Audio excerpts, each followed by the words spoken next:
বন্ধুরা, হাই বন্ধুরা, কে আমি চ্যানেলে দেখো। এই দেখো আম, পাশে একটা আম গাছ আছে, চুপি চুপি আম পাড়ছি। টক খাবো বলে না, ভিডিও করব বলে আম পাড়ছি। দেখো টেবিলের উপর উঠেছি, উঠে আম পাড়ছি। কত বড় বড় আমগুলো হয়েছে।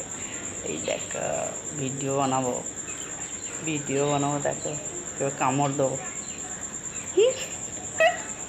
দুপুরবেলায় দেখতে না পাই, ভয়ে ভয়ে করছি, তাড়াহুড়ো করে। এই ছিঁড়ে গেল গেল গেল গেল, এই দেখো ছিঁড়ে নিয়ে কামড়ে। এই দেখো অ্যাক্টিং করছি, আম পাড়ার অ্যাক্টিং। এই দেখো এখনও দুটো আম ধরেছে ওইদিকে ওপরে। এগুলো আর দেখাল পাচ্ছি না ছিঁড়তে, এগুলো ওই পড়ে যেতাম। তো যা টক, বাবারে বাবা, পালাই তাড়াতাড়ি করে, দেখে ফেললেই মুশকিল আছে। দুপুরবেলায় লোকের কাছে চুরি করে দেখবে বন্ধুরা। হ্যাঁ, শুনতে পাচ্ছেন? সব পাচ্ছে।